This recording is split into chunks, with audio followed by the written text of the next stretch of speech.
let's get straight into it. There are two resources that you will have to manage. The first is your mana, which can be burned through really quickly if you do not manage your second one, which is your arcane charges.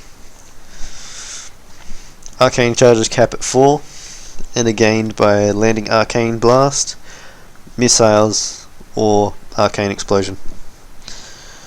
Note that you only get one charge per spell cast, not per enemy hit.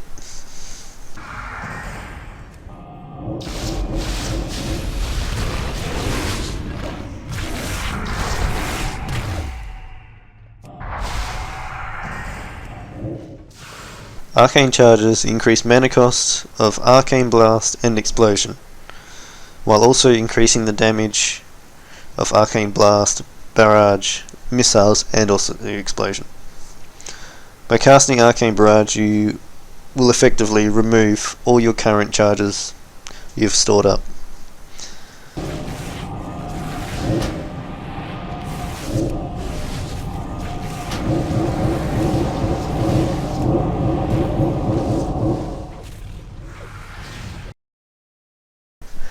That's just the mechanics. Now for the standard rotation not that I personally use, but as a basic level for it. For the basics, I'd start with casting Arcane Blast up to 4 times. Upon reaching 4 charges, I'd cast any Arcane Missile procs.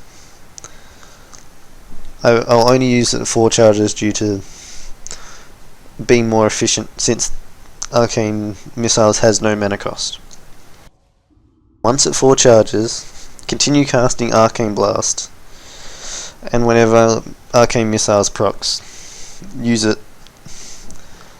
It's better to use it as soon as it procs, so that way you got some time for your mana to regenerate.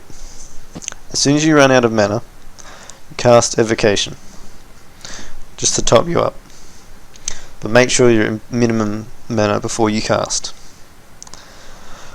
And then you go back to casting Arcane Blast. And same with missiles as soon as it procs. Now when Evocation is on cooldown, when you get to about 20% mana, you want to cast Arcane Barrage to reset your charges. So you can keep casting Arcane Blast without requiring too much mana. Your damage will drop.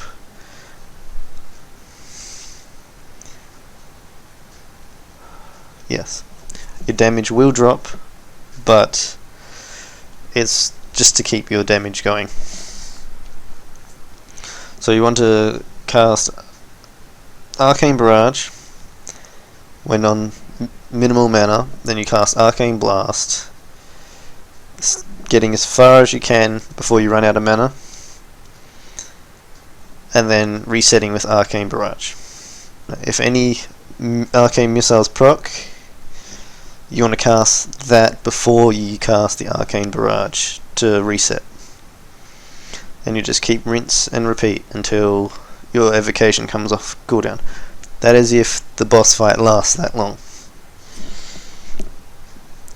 That is specifically normally for boss fights, because smaller groups like Trash won't last that long. You got to be careful though, because you will be very mana hungry. So after every fight, you'll have to get used to sitting down and having an eat. Arcane Mage does a lot of damage. The only issue is you have to resource manage. Not enough mana. I need more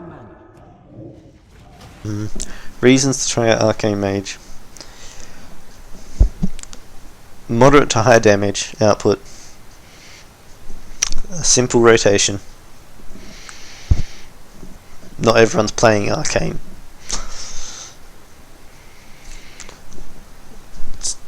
It's not very gimmicky. Cons to playing as an Arcane Mage. Just like the other types of mages, Fire and Frost, most of your damage output comes from one school of magic. So if you get interrupted during that school, the only things you can cast are your defensives, such as Ice Barrier and Ice Block. Oh, and Frost Nova. You are squishy, so you'll get hurt. Not as squishy as Fire Mage or Frost Mage because of some of the talents in your artifact, but that's once you get your artifact.